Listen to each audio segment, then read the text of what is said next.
네, 여러분 안녕하십니까. 4월 4일 월요일 아침 매일 성경 묵사 함께 나누겠습니다. 오늘은 요한복음 15장으로 넘어가서 1절에서 17절까지 말씀인데요. 제가 4절까지를 봉독해 드리겠습니다.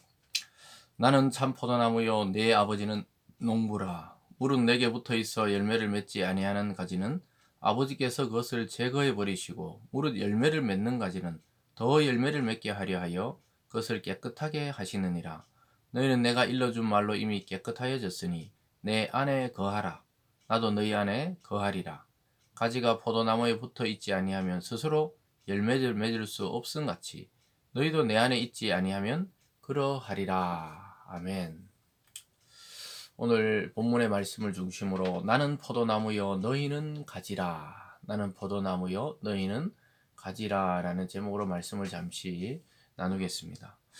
오늘 보면요, 예수님께서 자신을 포도나무에 비유하고 또 예수님을 믿는 제자나 성도들을 가지에 비유하는 것을 보게 됩니다.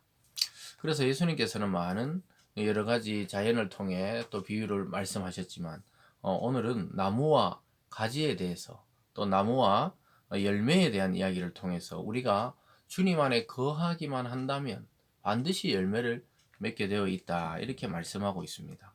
여러분, 가지는 내가 정확하게 원 기둥에, 그러니까 나무에 그 붙어 있느냐 붙어 있지 않냐가 중요하죠. 그리고 옆에 붙어 있느냐 붙어 있지 않냐에 따라서 생명이 결정되듯이 우리가 주님의 그 포도나무 대신 주님 안에 내가 붙어 있느냐 붙지 않느냐에 따라서 완전히 달라진다는 것을 알게 됩니다. 그래서 오늘 첫 번째로는 예수님은 포도나무이시고 또 하나님 아버지는 그 포도원을 농사짓는 농부라고 비유합니다. 1절입니다. 나는 참 포도나무요 내 아버지는 농부라. 물은 내게 붙어 있어 열매를 맺지 아니하는 가지는 아버지께서 그것을 제거해 버리시고 무릇 열매 맺는 가지는 더 열매 맺게 한다.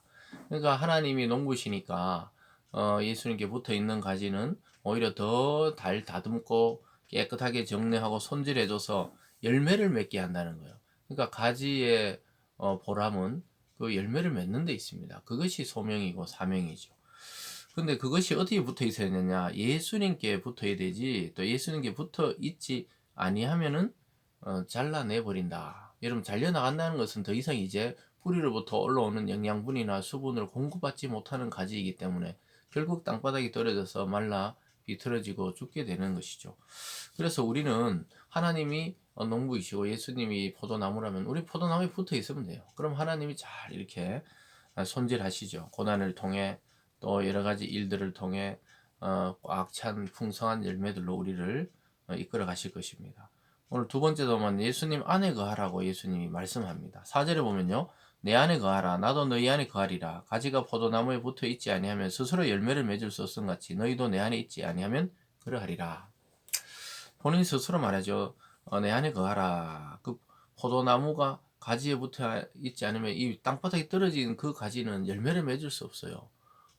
나무에 붙어 있는 가지만이 그것이 뭐 잘생긴 가지든 못생긴 가지든 어쨌든 붙어 있는 가지가 결국 끝에 열매를 맺게 된다는 것이죠.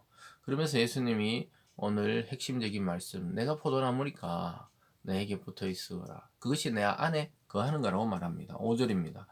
나는 포도나무여 너희는 가지라. 그가 내 안에 내가 그 안에 거하면 사람이 열매를 많이 맺나니 나를 떠나서는 너희가 아무것도 할 수 없음이라. 예수님께서는 자신을 포도나무다. 지금까지 포도나무의 특징과 또 가지와 열매에 대해서 설명하시다가 내가 포도나무니까 내 안에 붙어 있으라는 겁니다. 그래서 이 우리가 가지라는 것은 우리의 정체성이죠. 그래서 여기도 보면은 너희는 가지라. 그가 내 안에 내가 그 안에 가면 사람이 열매를 많이 맺는다. 나를 떠나서는 아무것도 할 수 없다. 포도나무의 원줄기신 예수리를 떠나서 우리 혼자 아무리 가지가 처음에는 싱싱한 것 같지만 잘려나간 가지는 결국 말라 비틀어지는 것이죠. 이것을 반복적으로 오늘 확인시켜주고 있으면서 그러면서 6절에 사람이 내 안에 거하지 않으면 가지처럼 밖에 버려져 마련하니 사람들이 그것을 모아다가 불에 던져 사른다. 결국 불쏘시개로 사용되는 그 마지막이 참 안타까운 인생이 되고 만다는 것이죠. 사랑하는 여러분, 예수님 안에 거한다는 것, 또 예수님이 우리 속에 거한다는 것은 나무와 가지로 비유하고 있습니다. 이것은 한 몸이 되어 있는 것이죠. 실제는 한 전체적으로는 포도나무 전체 한 나무이죠. 그러나 이렇게 비유를 들어서 말씀하시는 것은 우리가 얼마나 주님 안에 붙어 있고 거하느냐에 따라서 생명력 있는 삶, 열매 맺는 삶을 살게 된다는 것입니다. 영적인 열매, 육체적인 열매, 이 세상에서 하나님이 숨겨놓은 또 성도들이 차지할 복들, 이런 것이 열매라고 볼 수가 있겠죠. 여러분, 이 아침에 점검하시기 바랍니다. 내가 지금 원줄기신 그 예수 그리스도에게서 계속해서 공급받고 있는지, 아니면 내가 잘려나간 가지처럼 공고하고 고독하고 또 시들해져가고 침체되어 있는지 우리가 점검을 해볼 필요가 있겠습니다. 그리고 오늘 세 번째는, 그렇다면 우리가 가지라면 예수님이 나무고, 그러면 그 예수님 안에 거할 때 우리에게 어떤 결과가 있는지 보여줍니다. 7절입니다. 너희가 내 안에 거하고 내 말이 너희 안에 거하면 무엇이든지 원하는 대로 구하라. 그러면 이루리라. 너희가 열매를 많이 맺으면 내 아버지께서 영광을 받으실 것이요 너희는 내 제자가 되리라. 예수님 안에 그 가지가 나무 안에 거하면 어떻게 해요? 결국 열매를 많이 맺게 된다는 거예요. 그리고 예수님 안에 거하는 자는 누구든지 예수 이름으로 구하면 하나님이 이룬다, 이렇게 말씀하고 있습니다. 그리고 결국 열매의 그 영광을 받는 것은 농부이신 아버지 하나님이라고 말씀하고 있습니다.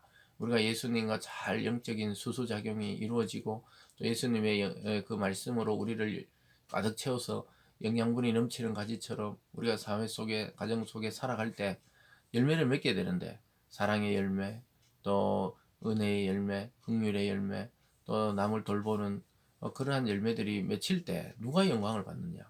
농부이신 하나님 아버지가 영광을 받습니다.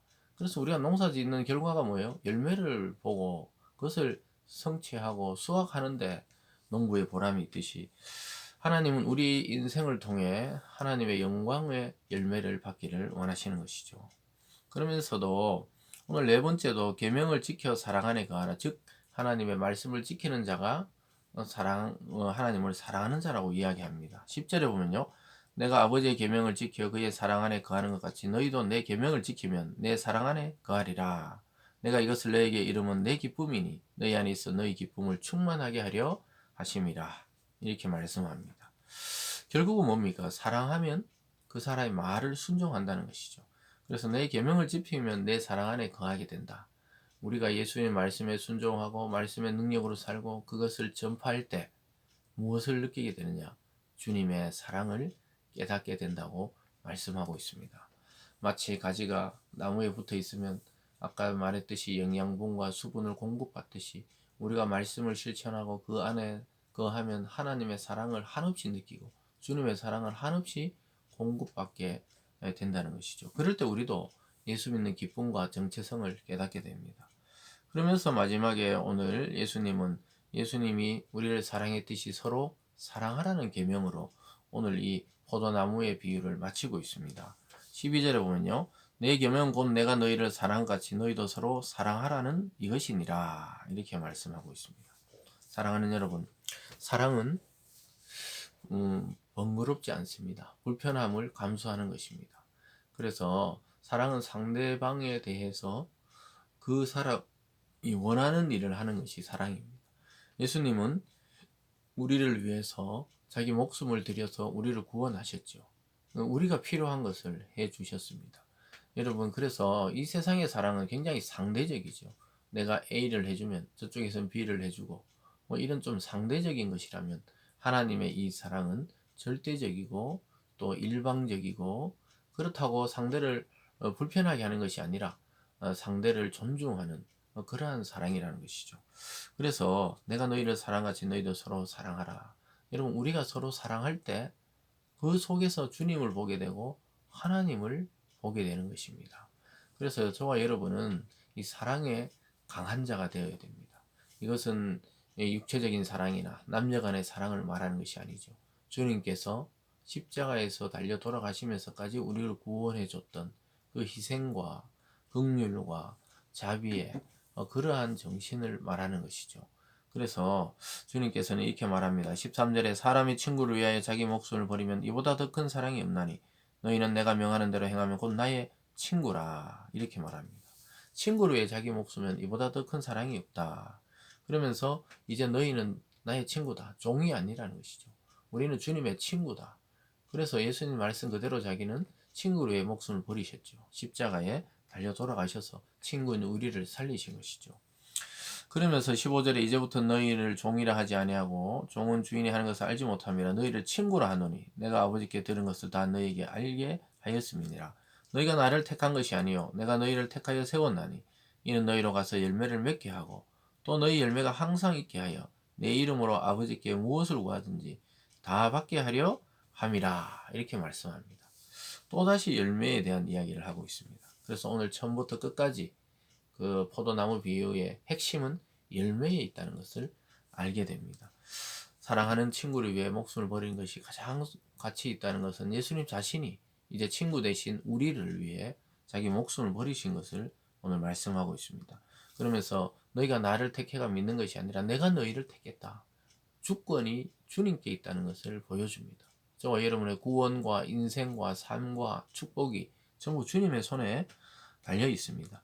그러면서 열매를 맺게 하고 또 열매가 항상 있게 하려고 하는 비결이 뭡니까? 내 이름으로 아버지께 구하라는 거예요.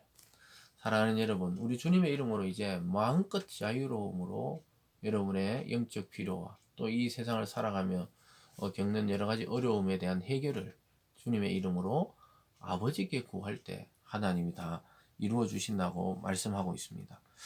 사랑하는 여러분, 오늘 말씀을 통해 저와 여러분이 예수님 안에 거하면 결국 사랑의 열매와 또 말씀을 순종하는 순종의 열매를 풍성하게 맺게 된다고 말씀하고 있습니다. 그리고 결국은 이 모든 열매들은 우리의 농부 되신 하나님을 영광스럽게 위한 그러한 삶이 된다고 인정하고 있습니다. 오늘 하루도 여러분, 농부의 보람, 또 농부이신 하나님의 보람은 우리를 통해 사랑의 열매, 순종의 열매를 풍성하게 보기를 원하고 있습니다. 그래서 우리는 하나님을 볼 수 없지만 우리가 누군가를 이 믿음 안에 그리스도 이름으로 사랑할 때 그 속에서 하나님을 보게 될 것입니다. 최고의 계명은 사랑이라고 말씀하고 있고요. 최고의 순종도 사랑이라고 말하고 있습니다. 그래서 우리가 기독교를 예전 전통적으로 사랑의 종교다. 참 이름 빛나는 그 이름, 그 영광을 많이 잃어버렸죠. 그래서 오늘 하루 정말 가까운 가족들, 또 이웃과 친구, 또 직장 동료, 또 사회에서 만나는 사람들에게 우리가 그리스도의 마음으로 친절을 베풀어서 정말 주님이 말하는 이 사랑의 열매를 풍성히 맺고 살아가는 오늘 하루 되시길 주님의 이름으로 축원드립니다. 기도하겠습니다. 사랑의 하나님 아버지 감사드립니다. 하나님 우리를 참 존귀히 여겨주시고 택하시고 또 가지가 되게 하시고 열매 맺게 하여 주셔서 감사드립니다. 최고의 사랑 또 최고의 계명은 사랑이라고 말씀하고 있습니다. 하나님 아버지 오늘 하루도 하나님 말씀에 순종해서 사랑의 열매를 풍성히 맺는 우리들 되게 도와 주시옵소서. 감사드리며 예수님 이름으로 기도드리옵나이다. 아멘.